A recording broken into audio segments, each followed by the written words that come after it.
Hello, good evening. Welcome to the third section of History Makers Training, January 2018 at the residence of Dr. Sunday Adelaja here in Kyiv, Ukraine. We are about to start, so you still have time to go invite your friends, your family to come join us.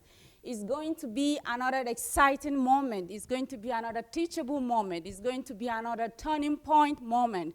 So please do not miss out. Do not miss out. Come join us and let's make history together. My name is Baboshia. Welcome once again. Before we go into the section, I have a few announcements to make.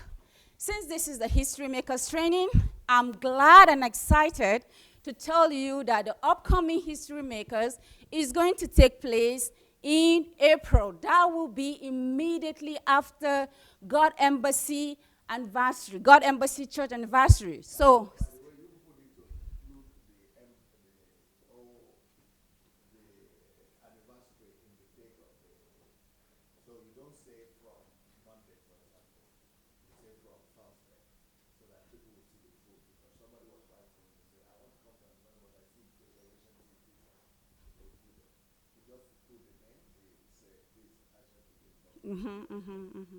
okay, thank you, Dr. Sunday. We are going to make any changes necessary, making dates, separating the days, which one is anniversary, which one is, or put them together rather. So it will make it easy so you could make your plans to come join us. It's going to take place in April. So please go to sundayadelajablog.com/visit and find all the information you need. And also, we are going to have another one in July and another one in August. That will be the Teenage History Makers Training. All information is at the blog, sundayadelajablog.com/visit. Once again, sundayadelajablog.com/visit. Thank you. And also, I have few books that I want to talk about here with me. So the first one that I want to talk about is Where Are the Heroes? Let Heroes Arise. This book came up during the last History Makers Training. The last History Makers Training topic was personality. If you don't know what a personality is, and if you don't know how an individual can become a personality, you go get this copy. You go get this book, and you will get all information that you need or what personality is all about. By the way, there are a few points I would like to read, the bullet point from the book. First one is, who is a hero? Okay. Maybe you have your own definition of hero, but Dr. Genius has his own definition of who is a hero. Next is, heroes are awakened people. Okay. Next, heroes live for the higher purpose. Okay. Next, heroes solve problems. If you have problems that you want to solve, or you want to become someone's hero and you don't know how to do that, this is the book to get. Next is, heroes invent. Oh, yes. Next is, heroes fight for justice. Once again, yes. Heroes put their lives on the line. Okay. Heroes dare the giant. Whoa. Where there are no heroes, people perish, which is very true. And the last one will be the birth of a hero. Once again, if you want to become a hero, go get this copy. It's at Amazon, Kindle, and Okada Books. Thank you. Next I have with me here is, life is an opportunity. We all live our life thinking that, oh, I just happen to be here. I don't even know how, or I don't know what I'm doing. But fortunately for you, Dr. Genius is going to help you to understand that your own life is an opportunity. Yes, you're not here by accident. You're not here because your parents decided to get together and give birth to a child. You're here because God wants you to be here. And you should find out why you are here. So go get your copy, Amazon, Kindle, and Okada Books. Thank you. Wow, this is one of my favorite. Oh, yes. As you hear me saying Dr. Genius, imagine, he is putting down his secret of who a genius is. And actually the title is The Creative and Innovative Power of a Genius. So, if you want to be a genius, if you want to be a legendary, if you want to leave a mark here on earth, if you want to do something productive, if you want to be an innovator, go get this go get this book, and you would definitely become a genius. Thank you. And the next one here is Raising the Next Generation of Steve Jobs and Bill Gates. Yes, raising the next generation.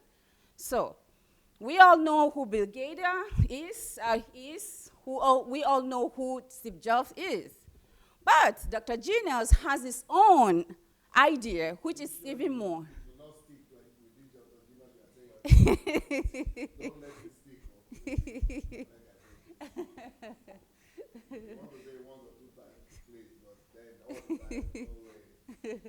Okay, you heard it. Okay, you've heard it from Dr. Sunday. He said I shouldn't make it stick. So I will try to use it less. Thank you. So this is a book you definitely want to go get your own copy. How to convert your inner energy into a tangible product. How to get inspiration. How to get ideas from God. How to use the ideas and inspiration. How to convert your knowledge into wisdom. How to have a developed mind. How to create mental pictures. How to convert your religiosity into concrete result. Wow. How to become an inventor. How to live the best life. Go get your copy. Thank you. And the last but not the least that I want to talk tonight about is create your own net worth. Well, in case you don't know how to go about that, I'm going to help you to give you a few points on what this book is all about. Your birth condition does not determine your worth. You have a worth and how to identify it. Yeah. We are talking more about you adding value to yourself. You can create your net worth through time investment. You can create your own net worth through daily priorities. Next, you can create your net worth through your own product and services. You can create your net worth through self-discovering. You can create your net worth through diligent labor. You can create your own net worth through the right attitude. Last but not least, you can create your net worth through the power of wisdom. Go get your copy at Amazon, Kindle, and Audible. Thank you. So I think we're ready to start. Okay, with this, I'm going to hand the floor over to Dr. Sunday so we could start our section.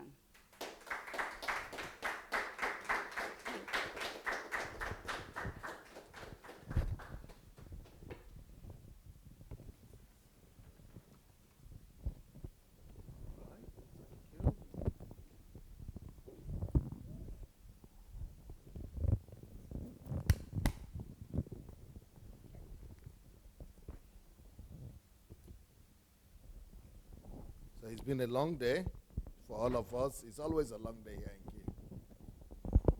Those of you at home, you don't have an idea of what it means to be here in Kiev. Because it's like roller coaster.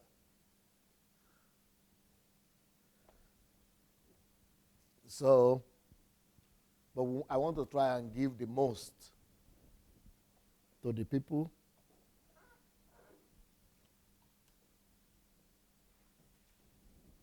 I want to try and give the most to the people here.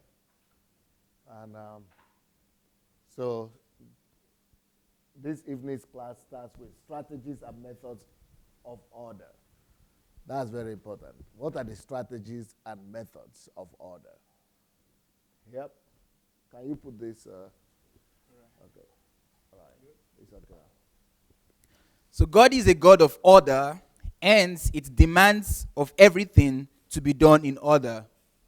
Yeah, that's just the way things are supposed. That's the way the earth is supposed to be run. That's the way the earth is supposed to be. Supposed to be conditioned. Hello. Right, sorry. Order brings decency. What is decency? The quality of condition of being decent, property of conduct and speech, proper behavior, modesty. Decency is. Yeah, decency is the quality or condition of being decent. Proper. Yeah. That's what order means. Decency. So, can you imagine it? The quality and condition of being decent. What is decent in the street of Africa, in those Lagos?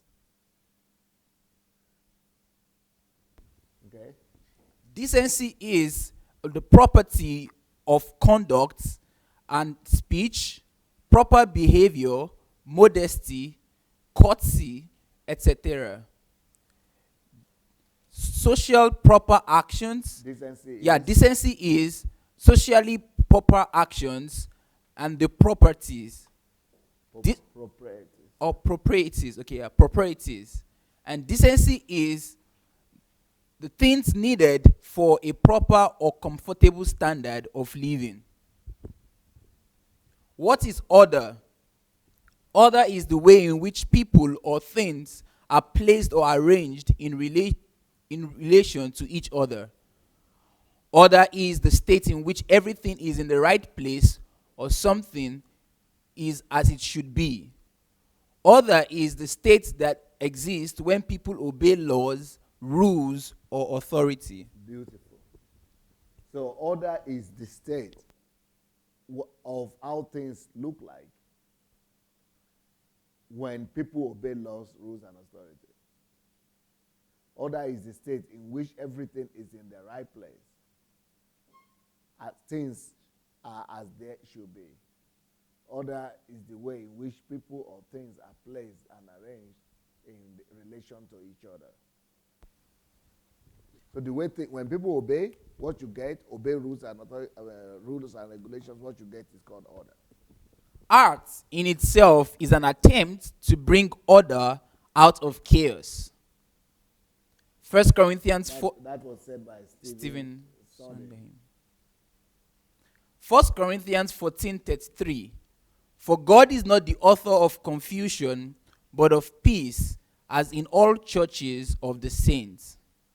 For God is not the author of confusion, but of peace, as in all churches of the saints. According to this scripture, order brings peace.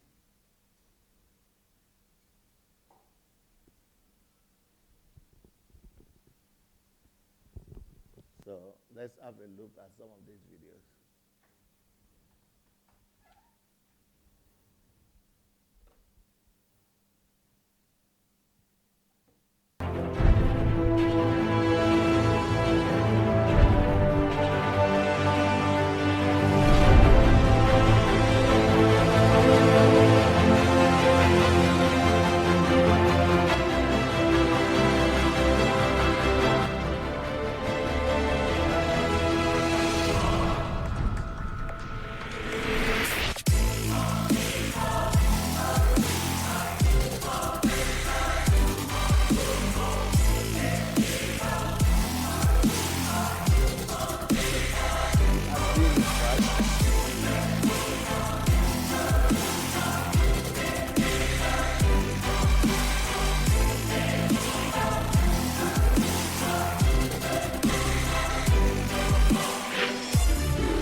in the other one. That's what order does.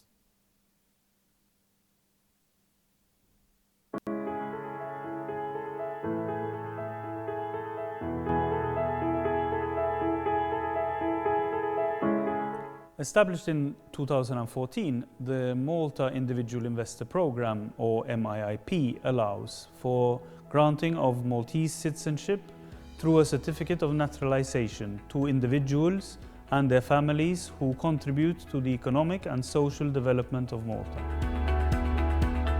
It is an exclusive program capped at 1,800 applicants, and it aims to attract only the best people to Malta. The MIIP is the only citizenship by investment program in the world that is approved. This is what I was trying to say about Lagos. Don't just allow chaotically people to come in. Put order in it. Attract the best people. By the European Union. Malta is stable, safe and secure. Malta is a European Union member state since 2004 and can offer citizenship in an EU country that is politically and economically stable. Malta has a strong democracy, well-developed legal system and established institutions that provide a highly evolved educational system and first-class health services to its population. The country is safe, with one of the lowest crime rates in Europe. Malta has one of the lowest unemployment rates in Europe and very well-developed industry, tourism and financial sectors. The country is well linked with Europe and the rest of the world. Malta also offers efficient solutions for conducting international business and is a popular destination for a broad variety of business activities.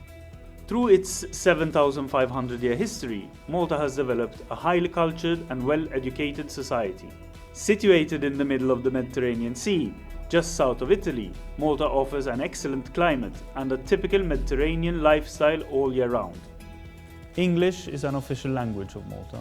A citizen of Malta benefits from visa-free travel to more than 160 countries and the right to work and reside in any of the 28 EU countries.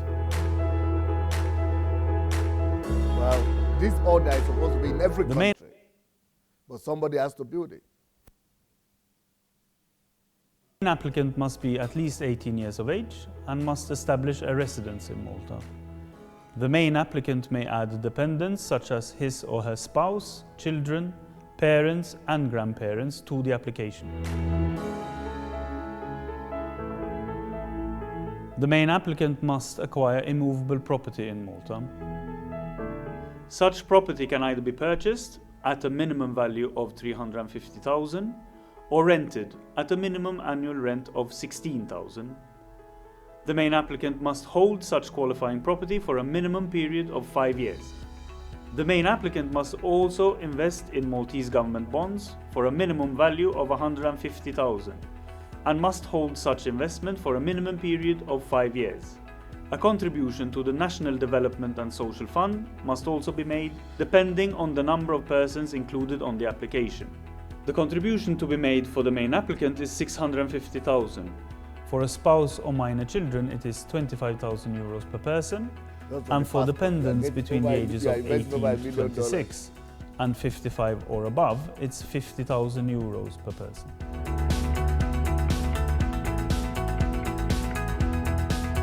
The main applicant must first acquire a place to reside in. What am I trying to say here? People are getting, this country, they don't have anything much. But because people want to become citizens, see how much money people are ready to pay just to get passports because of order. Wherever there is peace, wherever there is order, money leaves the countries where they are made to go there. Order attracts wealth. Order attracts investment. Order attracts and multiplies resources. But disorder makes money to fly from that place to the place where order is. Whenever you see strife, conflicts, war, it means something is out of order. No, I'm not doing that. Solution looks for what is not in order and fixes it. One of the fastest way to attain order is through law. Law is synonymous to act, case, constitution, decree, legislation, instruction, measure. Law includes instructions, rules, penalty, etc. Rules are the foundation of change. They create boundaries that prevent you from feeling overwhelmed and guidelines to keep you on track. Cynthia says. Cynthia says. Let's see what disorder can do. Let's do the Ghana. That's another psychiatric hospital in Ghana. Let's have a look.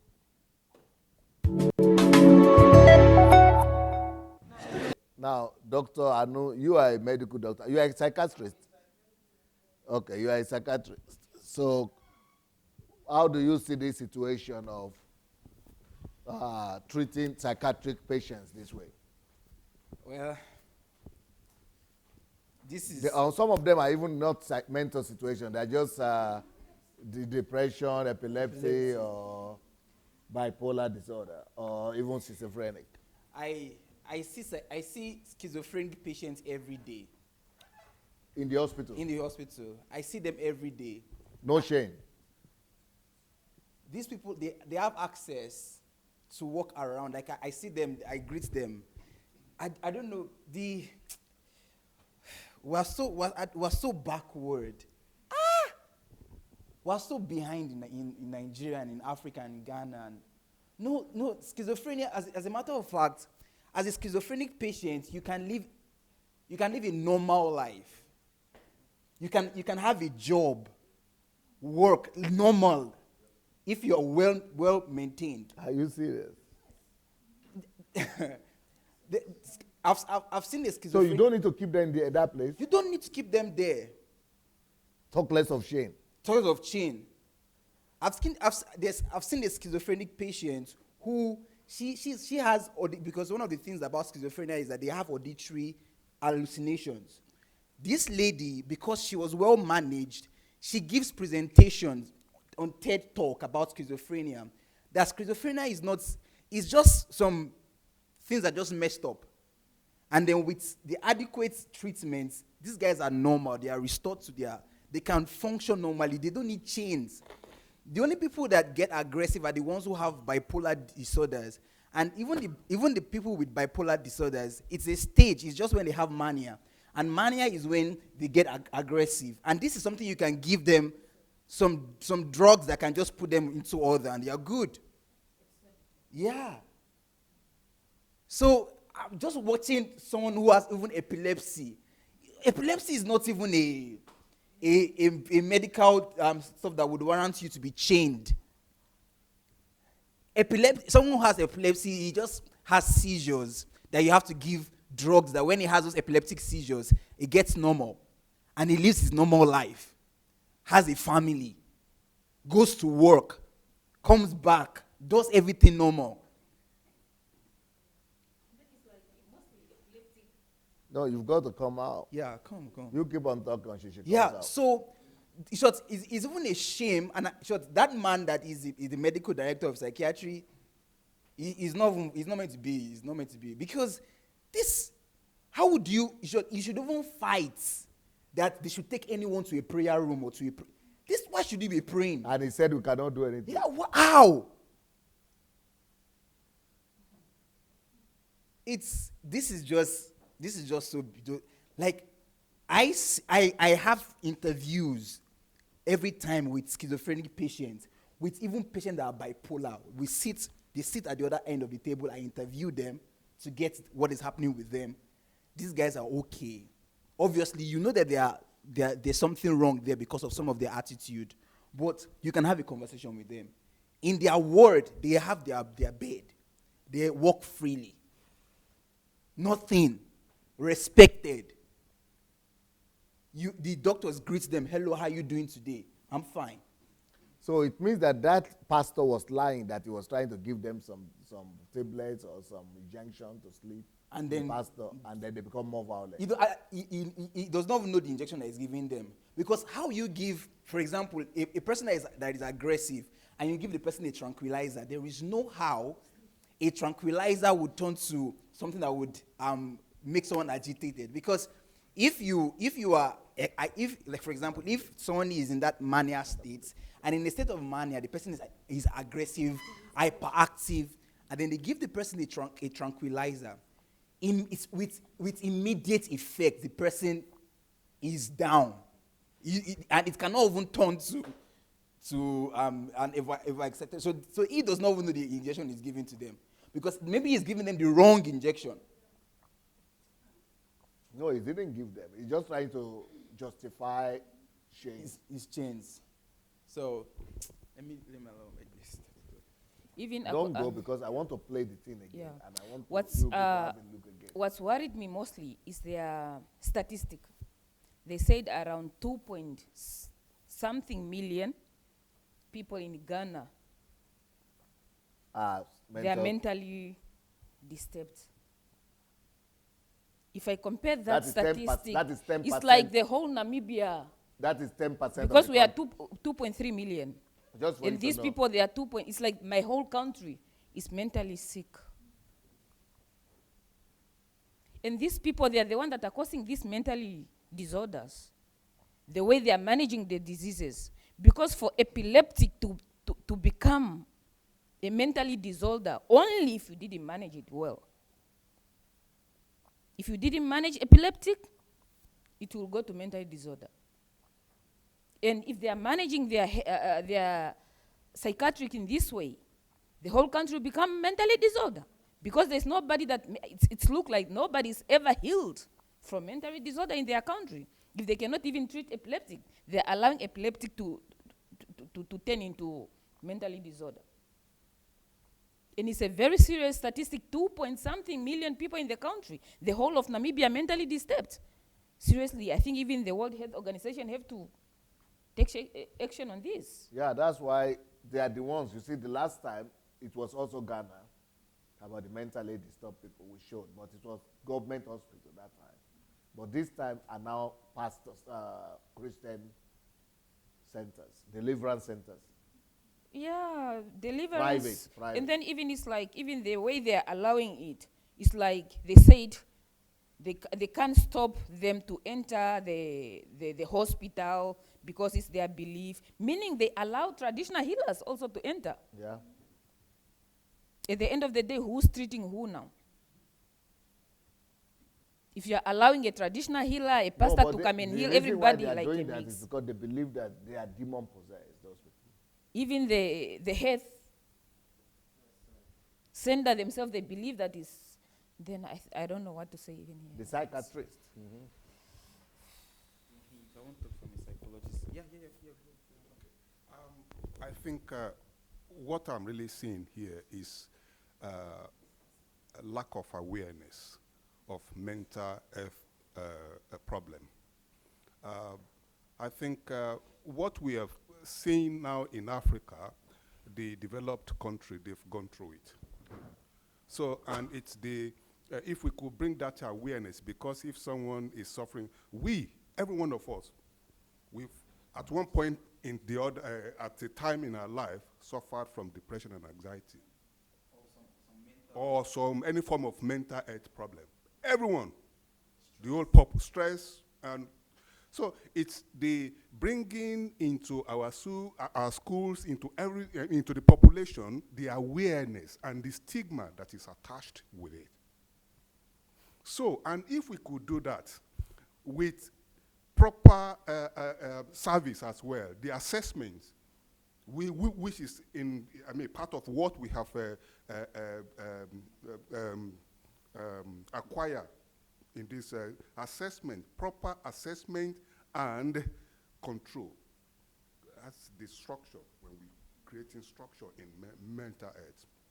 So if we could do that, someone who is suffering from depression, so you'll be able to actually properly assess this person and offer the appropriate intervention before it turns to probably some other serious illness. So someone who is having epileptic, you won't put that person in shame. So and even people that suffers from schizophrenia, they are not really dangerous. It has some time in their life that they become aggressive. They will start talking, and people that are in the hospital, what they do is they will give them medication to calm them down. And thereafter, there are people that they are employed. It's a way of creating jobs as well. You create jobs. What do they need? The intervention is you talk to them. You relate with them. Hello, good morning. That's really therapeutic. We might not know the essence of that. Our black community that are in Europe, most of them, that's what they do. That's what they do. Mental health practitioners, assistants. They employ them into the hospital. They serve them food. They attend to their needs. They engage them in games like Monopoly, all those games. That's what they do to engage them before they now get some kind of psychotherapy. So even the bipolar. Bipolar disorder is at a point in time you get low, and sometimes you get high. You are not dangerous. When you are high, when those patients are high, they do engage in some kind of behavior, like they might be spending money, they might be doing some. So it's the education. It's the proper education. Once we know these things, actually it's a way of engaging our people, creating some kind of employment for people to be there.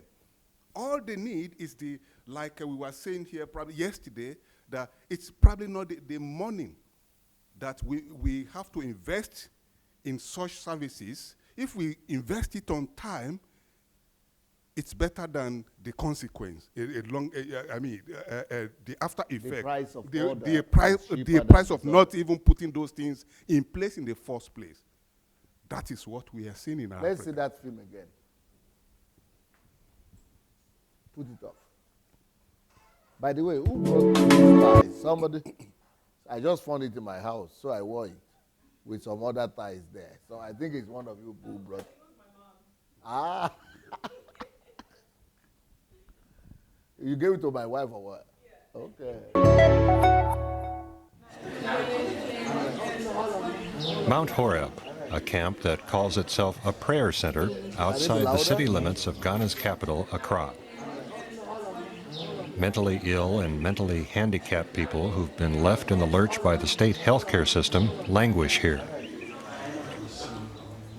Their relatives brought this, chain them up, force them to fast. Who they there now? Do they sleep?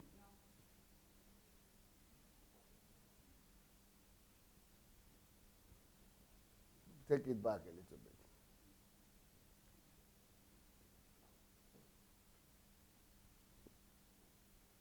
More, a little bit more.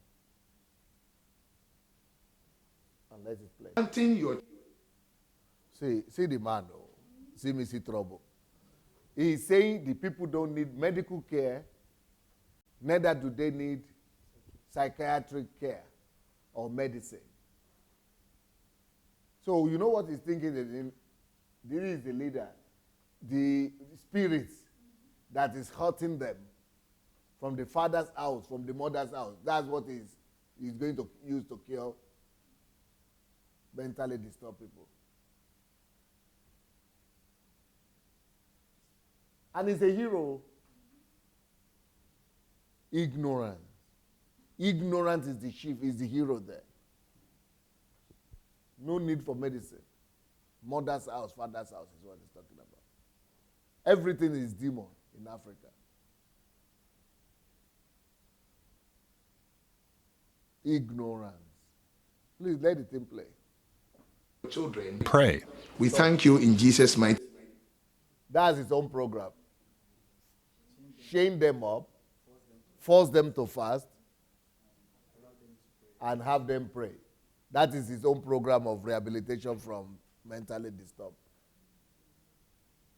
Then he was calling the blood of Jesus. And if you talk now, they will say you are an unbeliever. You are the agent of Satan. And he is the agent of God. Use elementary information that has been discovered ages ago. Everything is demon possessed. No sickness. Let's go. Name. Amen. Amen. We tried by giving them injections that will make them become weak or sleep. Yeah. Founder of Mount Horeb Prayer Center. Look at the ground. Look at the floor.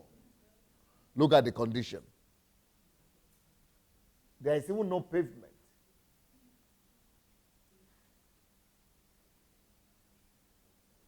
You doctors, tell me, when they are all there like that, all those patients, are they aware of each other?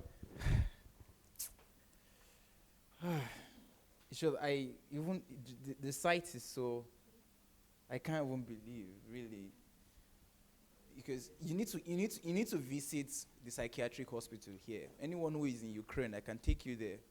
You want to even sleep over there. You want to sleep over there? Yeah. Wow. You want to sleep over clean. Everywhere.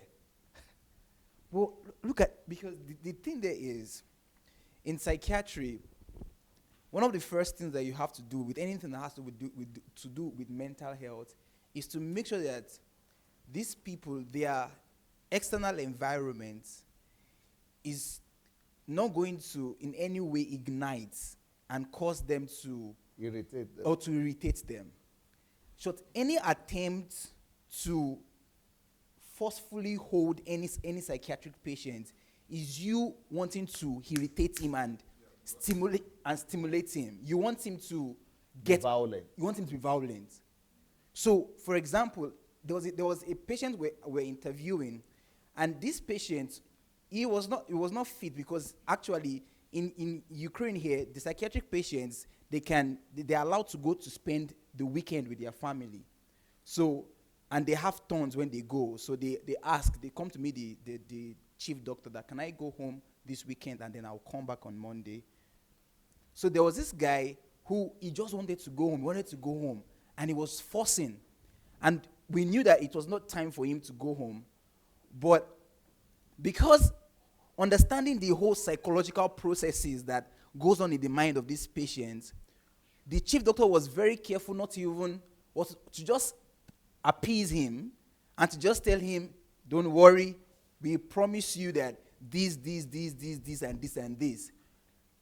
And it was because he was already getting, like, I want to go home. Date me, go home. Let me go home. I want to go home. So she had to not even try. There was no even attempt to even say, where are the people we are? Get him out. No.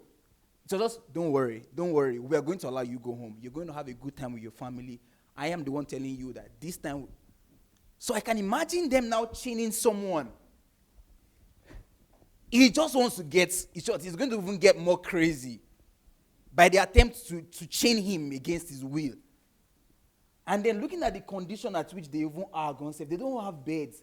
See, they're sitting down, standing, and making them fast. How do you make a psychiatric patient fast? It doesn't even make sense. What are they fasting for? And then they should pray. What will be their prayer point? No. Many times I'm with Victor, and we go around, we go to the wards to check this patient. And we leave the ward, and I'm like, Victor, look at these guys. They are so lucky they're not in Nigeria.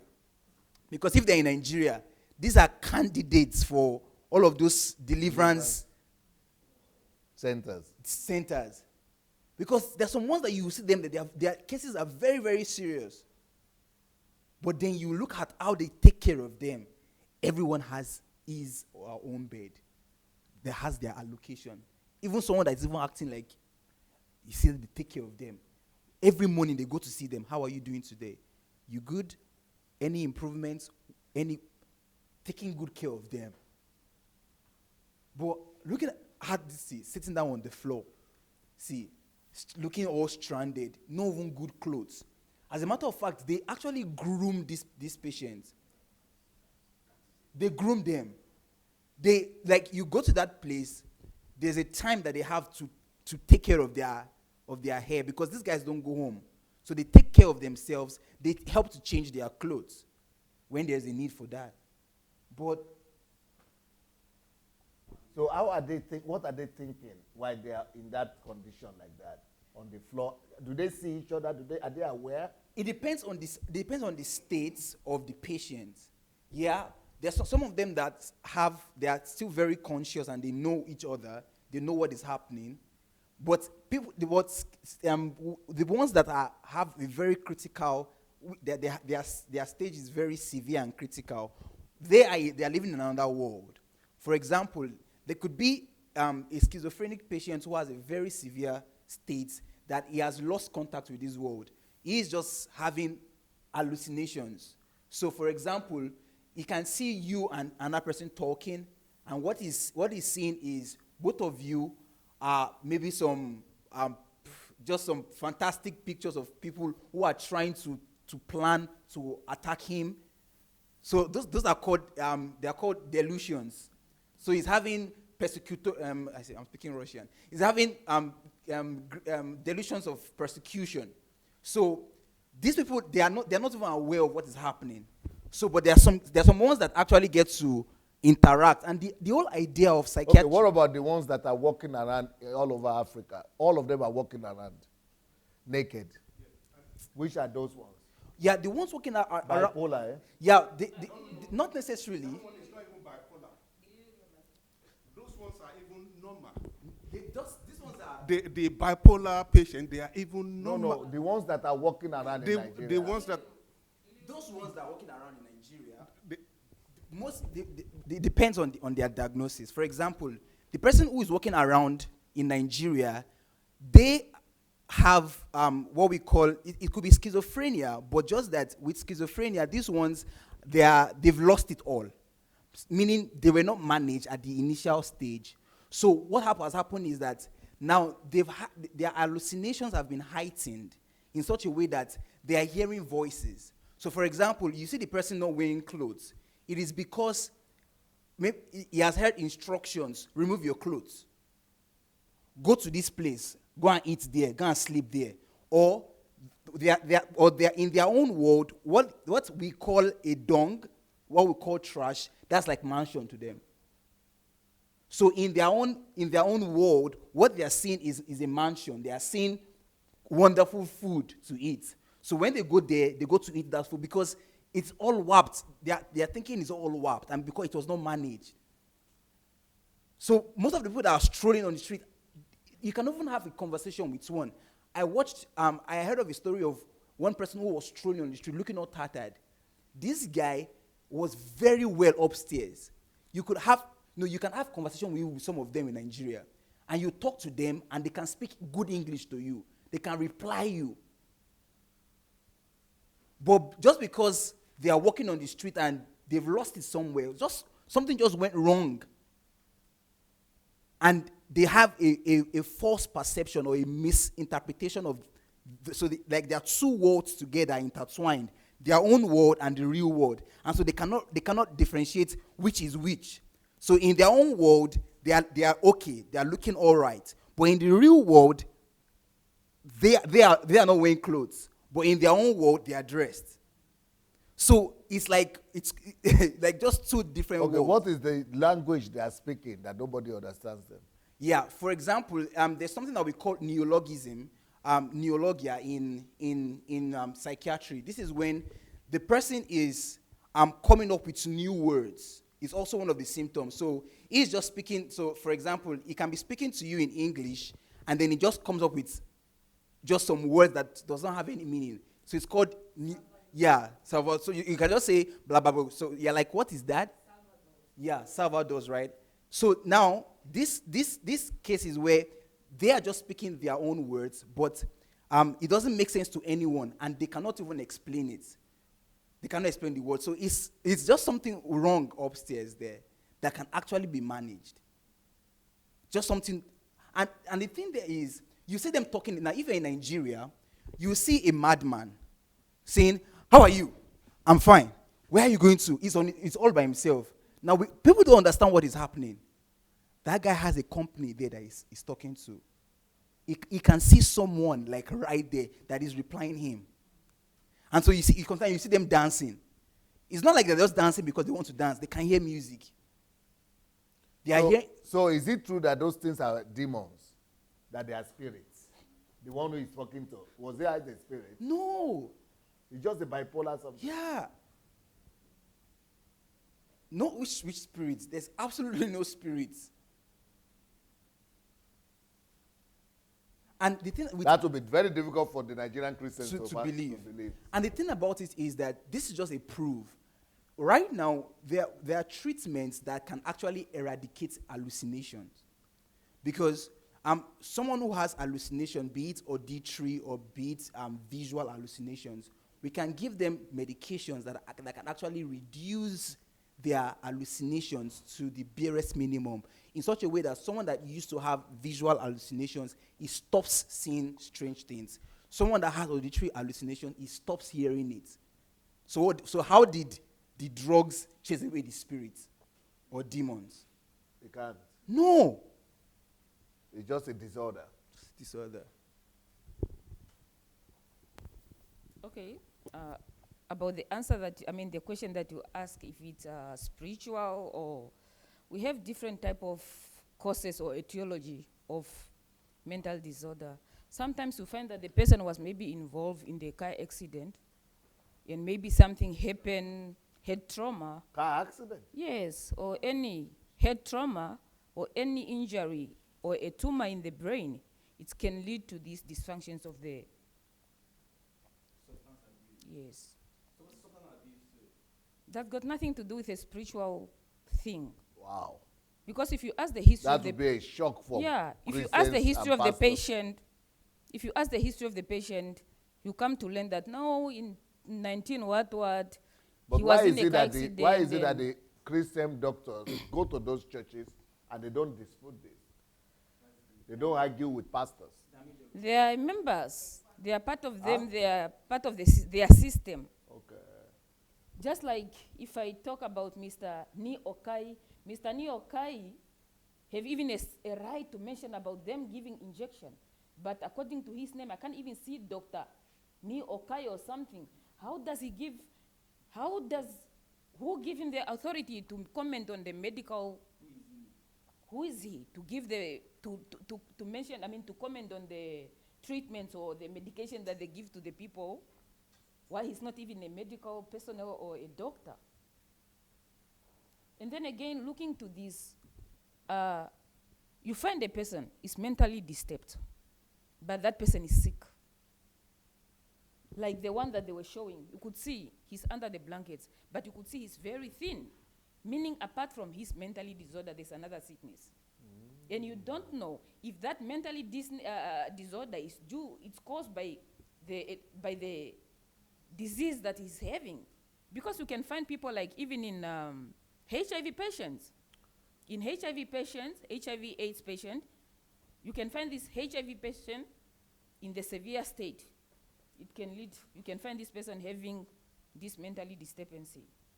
And here they lock him in the whatever instead of treating what is causing the mentally disorder. You find a person like, for instance, a person is diabetic, electoral imbalance. Person can come talking other things. And you think that this person maybe is mentally disturbed. But it's just because of the electoral imbalance in his body. Balance the sodium, balance the potassium, you see this person will calm down. And then again, you come a person like, this person is having malaria. Yeah, but this person will appear like mentally disturbed. Will be talking things without listening. So why should we call them mad people then? We should even eliminate that word, mad. Yes. Like this man that I've seen here, this man need treatment. They treat him, the one under the white blankets. Treat what it's, because he looks thin, and the reason even that he's not standing, I think so he can't even be able to stand. This person sitting down there in the corner, and this one sitting down there, that one there, are they aware that they are all there? Why are they not fellowshipping? Why are they not relating? Yeah, it's one of the things that comes with the psychiatric. They could be as if they don't see each other. Yeah, they could be depressed actually. one of the signs of depression is that, and it could also be an antisocial, because if you're depressed, you're in your world, you don't want to talk to anybody, and they could even develop what we call apathy, where and abulia, because abulia. No, but somebody who is depressed is aware of everything, only is isolated in himself. So what is he thinking when they then put chain on his leg? So if they put chain on his leg and he's depressed, he can be there for days and he won't say anything. Depressed. Okay. Yeah, no, I've interviewed depressed people. It's so difficult to get stuff from depressed people. Okay, so they chain him down and he's depressed. He's just going to sit. You think he's even, you can be there just because, even without being chained, when you see severely depressed people, they're just like this. Yeah, you interview them, they're like this. But he's aware of everything. They're fully aware, but they're not talking, they're not replying, they're not even, there's no contact, because that's one of the things we also see. What is the contact at the patient? So you see a depressed patient, really depressed, he's just looking down. You ask him, how are you? It takes him like 2 minutes to answer, okay, fine. That's how they act. So now, because now I'm telling you what I've seen. So these guys, if they are depressed and they are chained, they're just going to be seated there, just in their own world, just thinking about how and that's what leads to suicidal thoughts, and then they also can take their lives. But so are they aware that they are chained? Yeah, they are. They're fully aware that they are changed. Are you sure? Yes. Even for them to change them, there was a big fight. They didn't want it? No. Yeah, they will resist it, especially if. But when they fight, they think that they are crazy now. They are fully aware. They are aware. They are aware of their surroundings. But it even reduces their chances of being healed. Yes. When they see that they are chained down. Yes. Then it brings out anger and aggression. That's it. That's it. It irritates them, and it gets them even more. It increases the whole process that is going on in their minds, because one of the things that triggers, like for example, a mania patient, most times people who have mania disorders, there is something that triggers mania. For example, I interviewed a patient who likes to play his guitar very loudly. Now, anyone so he doesn't play every time, but anytime he wants to play, if you stop him from playing it and you tell him you're making noise, bam, he moves into his aggressive states. And just by saying, hey, stop, don't play it, it's too loud. He almost killed his brother because of that. Because he was making so much noise in his room, and everybody around was like, why are you making noise? He doesn't do that every time, but it just comes up. He wants to make that stuff. And then you stop him, he just becomes aggressive and wants to kill everybody. So they get him. So can you imagine that? And that's because you're trying to even force him to do what you're doing. Even in psychiatry, we are taught that when you're interviewing a patient and you discover that the patient doesn't want to give you the answer you're looking for, and you because you have to study your patient's his response to the questions. So the moment because we're trying to figure out what is wrong, how is he feeling? The moment you discover that a bipolar patient or a patient with mania is already getting aggressive with his answers, pull back. Don't push further. Don't ask him. There was another instance of video in Ghana too, when a pastor was going and he was physically wrestling them down. And then they cool down. He's like overpowers them. And then he washes them and they become okay. What is that? So for someone that, for example, I watched the video, like the guy that they tried to chain, and then, you see, these guys... And then they become normal. Yes. Before the guy coming to meet those people, they are normal. Yes, now. Yeah, they were normal, yeah. They were normal. Nothing was wrong. The only reason... But he was sitting there in the streets. He was sitting down on the streets, naked. Because he has the whole psychiatric issue. Okay. naked. He's just there. He doesn't have any problem with it. He's naked because there's a problem upstairs. So, and if you don't come to disturb him, he's not disturbing you. He's just doing his own thing. Yeah. Most People in Africa, most bad people. they're not coming. They will not fight. But then the pastor comes and trigger. Yes. Then he gives his normal response. The aggressive way that why are you trying to fight with me? I'm okay. Normal. I'm fine. I'm okay. Nothing's wrong with me. Why are you fighting me? Why do you want to overpower me? Then if the person that is trying to, like the man, I saw the man was big. As soon as he overpowers the person, then the person submits. Because it's normal. It's nothing wrong. But it's just like, I'm coming to fight with you. But that doesn't mean, because he's submitted like that, that doesn't mean that he's healed. No. But the Africans say he has been healed then. They do have their episodes, actually.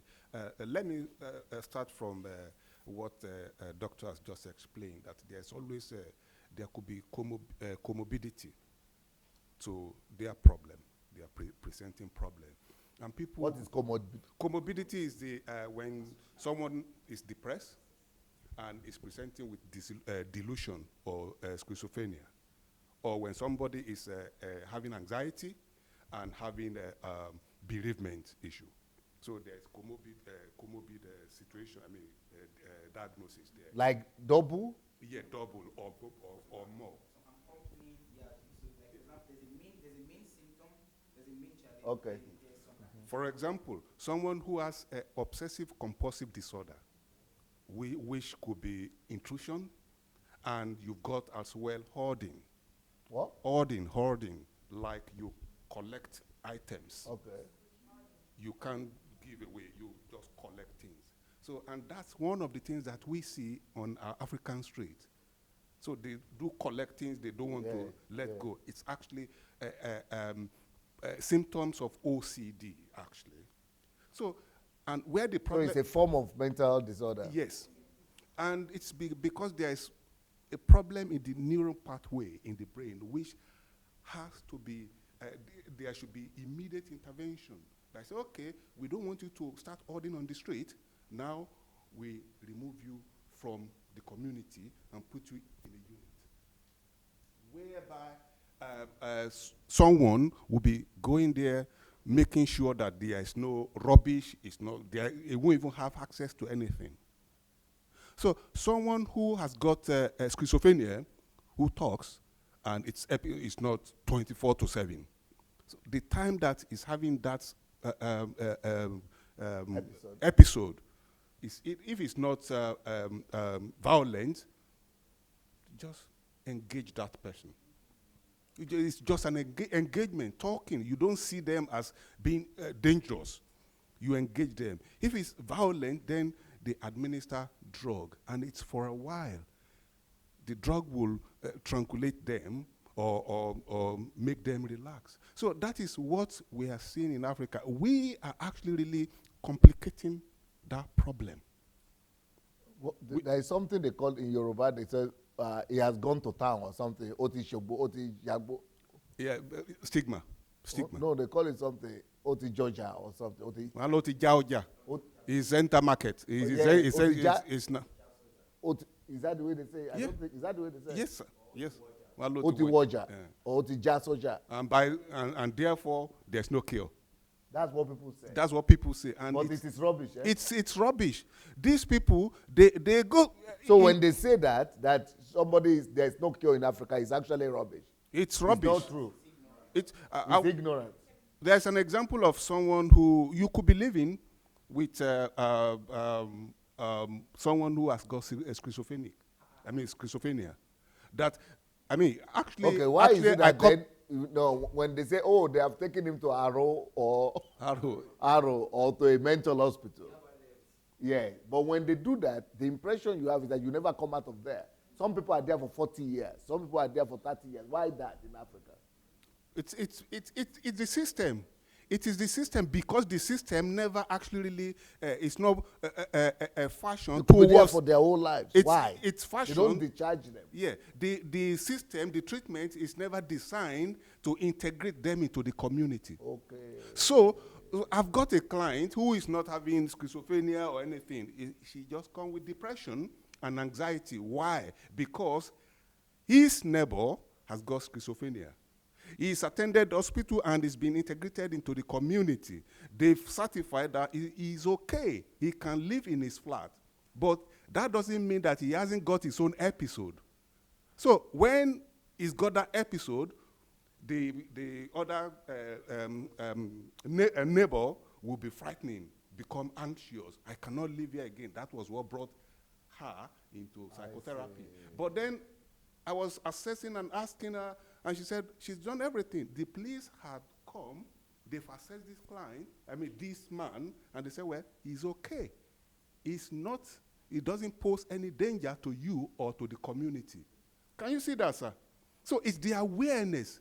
But in our society... So we should allow him to have his episode, as long as he's not going to damage another person. That's right.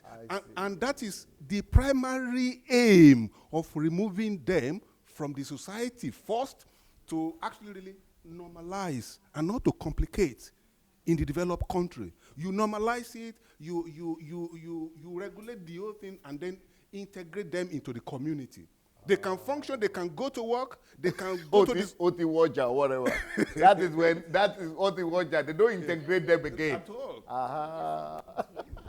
But I think here, in this case, I just have the last point now. The problem here with Ghanaian, I think they just need to be punished. Because these pastors. Not pastor, the health system. Okay. Because need to be punished. Yes. Because the World Health Organization have put everything in place. Do they go to school? That are psychiatrists that we saw. If he's talking like that, for me, listening to you people, I have an impression that maybe he never went to psychiatric or maybe yes. training. Because maybe it's not, but it's the head of the psychiatric medical unit. So what school did he finish? Do they have psychiatric training in Africa? No, in medicine. They don't have? In medicine. In medicine. But what does he know? In medicine, we don't do things the way we were taught or the way our way. There's rules and regulations from the World Health Organization. Whatever a disease you are treating according to the World Health Organization. That's why each and every year they are releasing the management, yes, the medications and everything and the procedures and the approach to each and every diseases. Even these Ghanaians, they have that. How to manage a mental disorder. Yes. And you have to treat according to the way it's stated in the World Health Organization structures. Maybe he doesn't have it. They have. That's why even the World Health Organization maybe went there to let's go ahead. How they are managing their... Put off the light. Let's see what the guy says. Okay. So that we do our normal prayers, but at times the injection even makes it very worse. They become more violent. And so the best way to keep them is to put them in the chains. So what the guy says is not true. In all of Ghana, there are only 12 practical. So what he says is not true. That the injection made it worse, and that the best way to do is to put them in shame.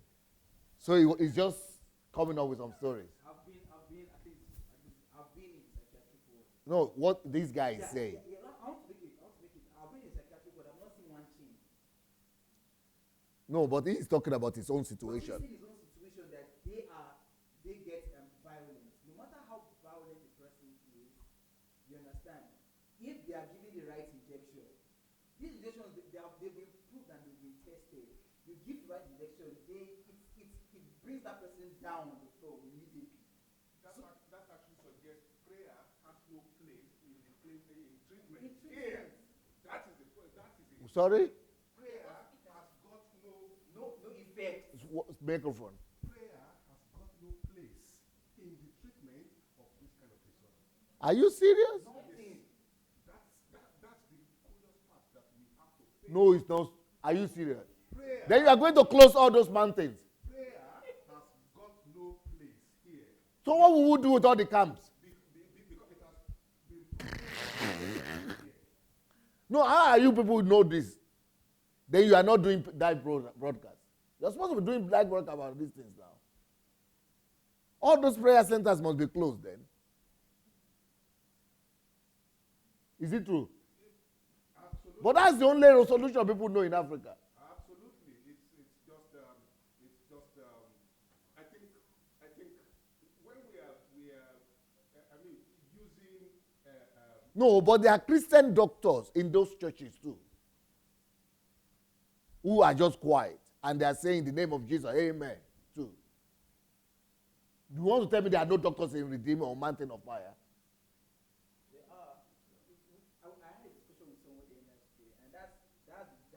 What is terrible about religion, because as soon as they get into that religious circle, they dump their brain. They just lose their brain.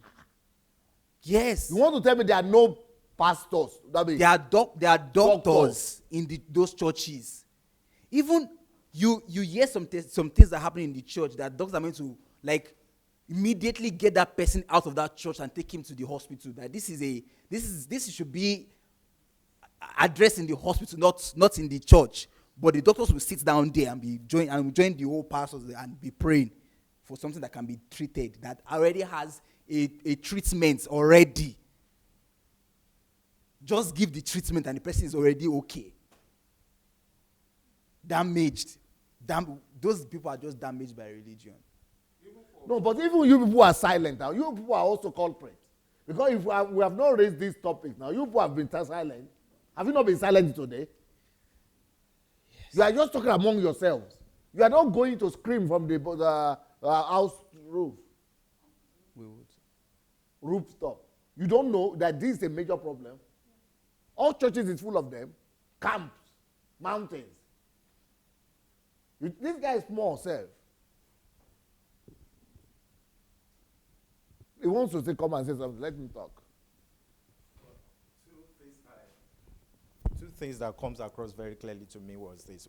When I initially started medicine, and then I would go to church, and people will give testimonies like, doctors scheduled me for a surgery, but pastor prayed for me, and thank God. It's not just mental. No, it's not. It's cut across. Oh. So if a woman has CS, she's seen as not having enough faith. She's not delivering like the Hebrew women. So why should she have a surgery when she could easily deliver a baby by herself? So this thing we are talking about doesn't only affect the mental. A lot of people have lost their lives because of that. So when people come to the hospital, the atrocities of the churches is more than the mental. It's worse. People are losing their lives day by day based on these things.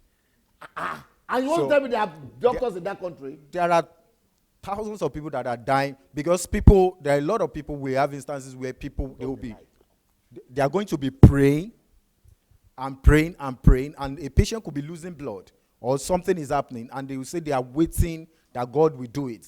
That the doctor's report is a lie. We cancel doctor's report. Who is a man that has spoken when God has not said, all those kind of things. All those things you are mentioning, and those are program topics.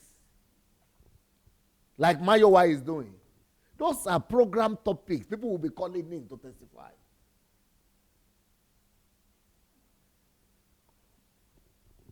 You said when you hear testimonies. Tell me some of those testimonies. So people will give testimonies like, the doctor said I needed surgery. It could be cancer. Cancer is usually like a common thing. Because when it's at the early stage, we could have surgeries that would, like radical surgeries or those kind of things, that will help the patient. So there will be a scheduled surgery, and then the person will come to the pastor, and pastor will say, no, it's a doctor's report. We cancel it. We are going to be praying. So usually they don't go for that surgery until it has become invasive or it has become advanced. And people, and it could be, yeah, it could be. And that is even like in the case of one disease. There are other instances where people will say, oh, I had an headache and doctor said I should take drugs. And then Papa has said that this year is our year of divine healing, or this year is our year. Nobody will be sick this year. So I discarded the drugs and the headache went by itself. These are testimonies every Sunday in Africa. So what's wrong with that one? So the problem now is, initially when I began to study, I was thinking, does it mean that I'm in an evil profession? That I'm in a profession where people are praying against, they don't want our services. So we never understood that medicine itself is a provision of God for divine healing, for healing. So people don't understand, is a very, very distinct concept in Africa, because people see doctors as evil. They are the ones who Put the wrong diagnosis. they put the wrong diagnosis. They are the ones report? whose report. God's report is divine health for us. You are. In fact, I remember a very popular GO, Bishop Oyedepo, I've heard him say it again and again, that if you go to the doctors often, they will always find something wrong with you. So it says things like, they did a blood pressure test on me, and the doctor said I had high blood pressure, and I told the doctor that it was your machine, that it's the sphic that has problem, not me. And I never did anything, and today I'm fine. And all those kind of stories and testimonies. So the congregation that is listening do not want to consult doctor for any reason until they die, and they keep dying. Even though they say there will be no death that year, people are still dying in those instances. So this is a big problem. When we I don't look.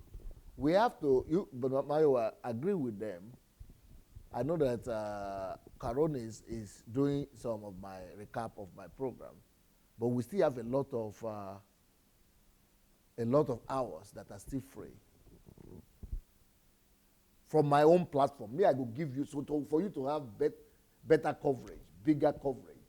You three of you, you, I know, Victor, any one of you that wants to. So let's say, for example, every 2 o'clock, maybe, or every whatever you want, or what day you want, that is free. Just come on, like Pastor Sunday is coming, like my wife is doing, and you people will be coming to do some programs like this. Anything you want to talk about, because especially this health something, I didn't know. It's a big reference to Benny Hinn. I don't know if you guys heard in the news that Benny Hinn almost. So you people are like me then. You people are suffering too, just like I am suffering because of the ignorance I'm seeing all around. I know that Nigeria can be fixed, and I have to just sit there and be suffering. But I'm writing books, but I'm doing something at least. So you people too are suffering when you see all those ignorance. Pastor, is big. Benny Hinn is the huge healing face of healing. No, but in ministry. Africa, in America, it's rubbish. It's not respected. Even himself cannot defend a lot of his activity by even ordinary journalists. They expose Benny Hinn very easy. We are not even talking of doctors. Yeah, but even what I'm making reference to him is that even the Benny Hinn himself, that is the healing minister, he almost lost his life. Actually, he even collapsed. Where? In which country was that? I think 2015 in the United States. Why?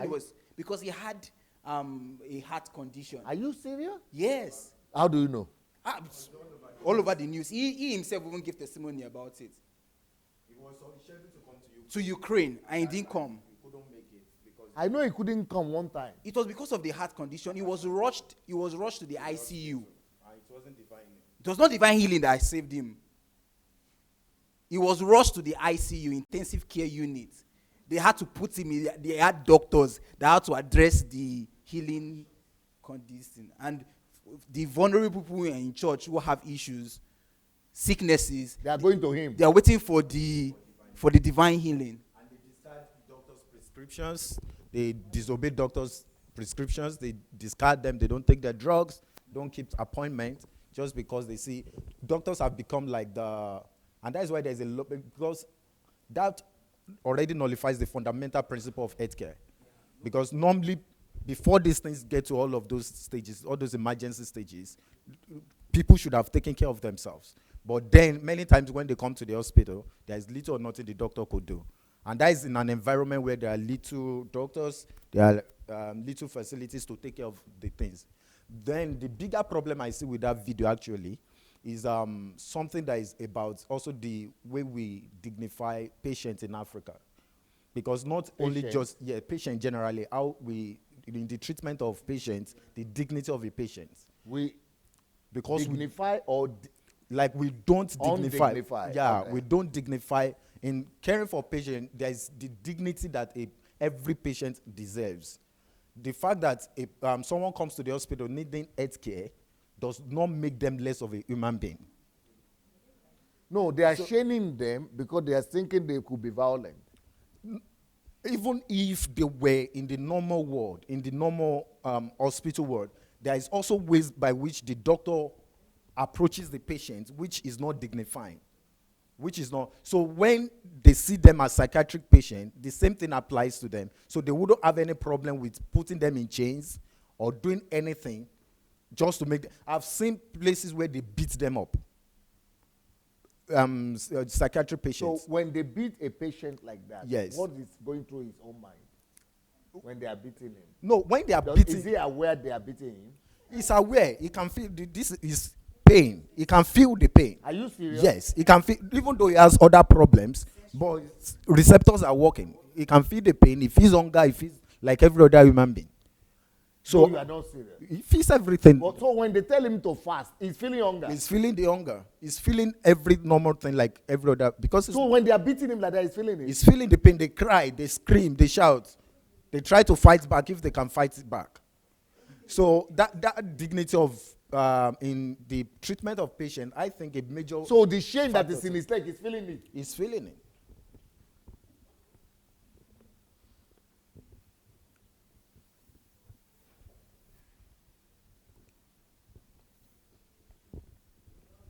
No, it's very sad because as a psychiatrist in training, I know how they handle cases. So why can't we involve police in this situation? There's no law and order. There's no law and order. Because I'm coming, let me say what happens. Because they can use the violence as an excuse, but in psychiatry, what I know is that when a patient is violent and is prone to causing havoc to people around, they are kept in an enclosed area, not chained. So there's a special room that no matter what they want to do, and they are under observation 24/7. So they are in an enclosed area where they can't harm anybody. And they are also under observation in case they want to harm themselves. Not chained. They have the specific room that has the camera there watching them, making sure that these ones they are safe and they are not going to harm themselves. So why would you chain somebody? But I think we should be able to have the right to bring the police and law enforcement order into these churches.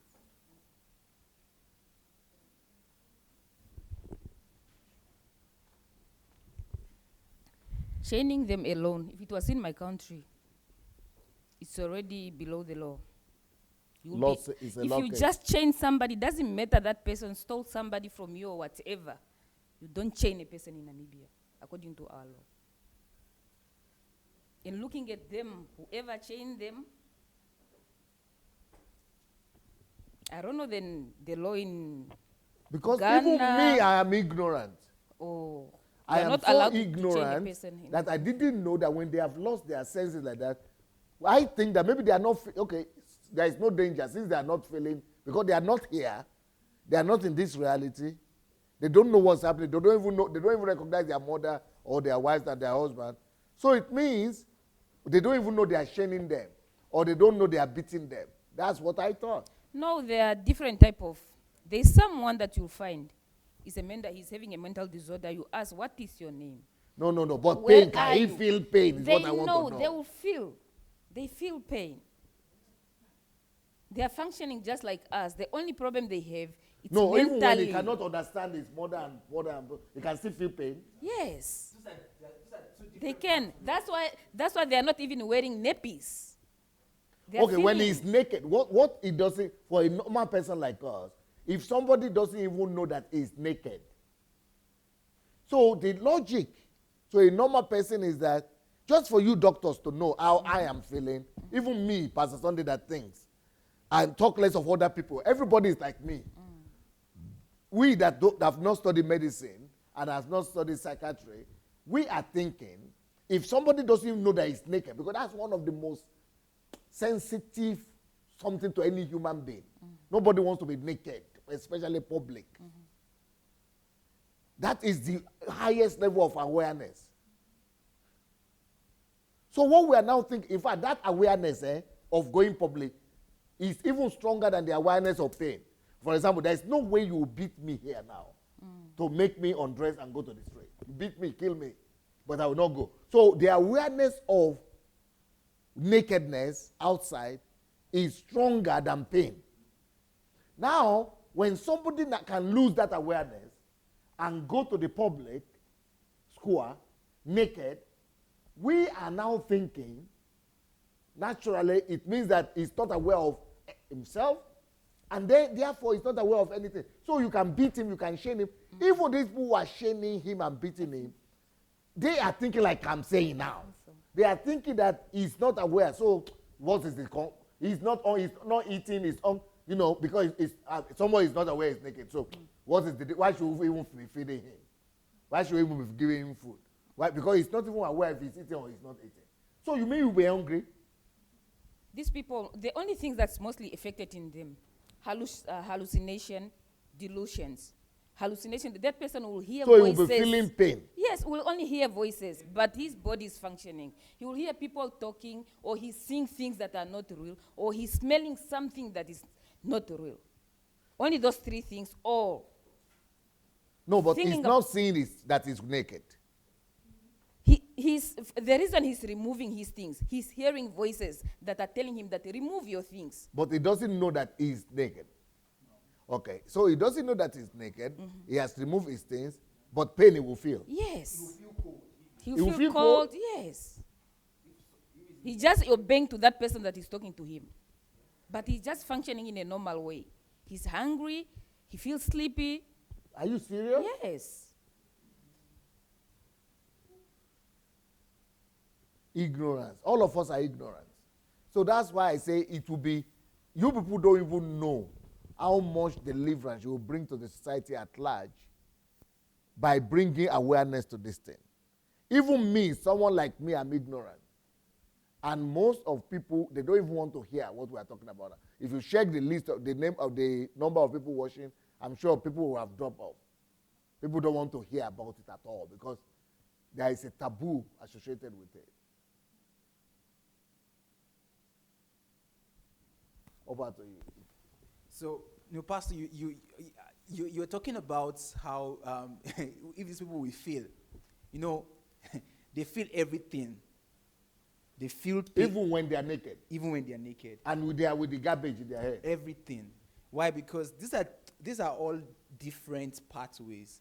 For example, talking about sensation, the sensation has nothing to do with their perception, because there's sensation and there's perception. What they just have that is wrong. No, because most of us think that everything goes to the command center of the brain.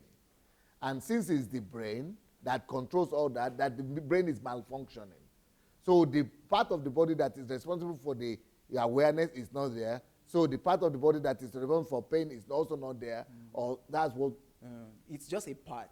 So the brain is so complex that it might just be just one minute. That's something about psychiatric issues. It might just be just one minute part of the brain that lost it, or that there was a problem, or there's all that part of the brain. Every other thing is functioning perfectly. Every other thing is functioning perfectly. But they don't. But you said every other thing is functioning perfectly. But they don't see you. Yeah, because it's just their perception. It's that area. It's just the part that. It's just that part. It's just like someone. Let me give a very practical example. They don't see you. They don't recognize you. So we think that is those are the highest awareness thing that human beings have, to see and recognize. Yeah, because in the brain there are different centers of the brain, and what you're talking about is one of the high centers of the brain that has to do with recognition and perception. But when it comes to, because in the brain there are several levels in our brain. There are some ones that are controlled by our sympathetic, parasympathetic and parasympathetic. So, okay, let me break it down. For example, things that have to do with feeling, sensation. All of those motor functions. Those are not necessarily in the higher centers of the brain. They can be controlled by the spinal cord.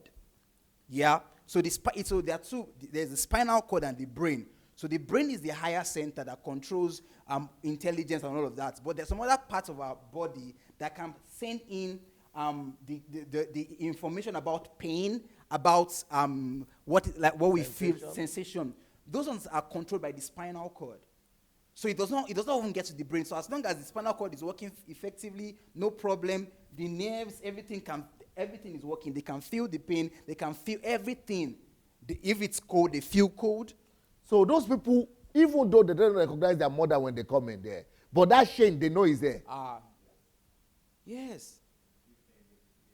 They sleep. Everything is, every other thing apart from just that area. No, but the impression you have with the mad people in Africa is that they don't sleep. Because anytime you go there, they are aware, they wake up. Even if they don't like sleeping, you just walk near to them, they are like awake. Yeah. Okay. Yeah. They are different. They are different expression of these things, but in summary, these guys they are okay. They are okay, and these guys can be restored. Please, so if you people don't make arrangement to begin to do a program about health, total health, you are going to have problem with me. Let's go and break. We'll come back in 30 minutes.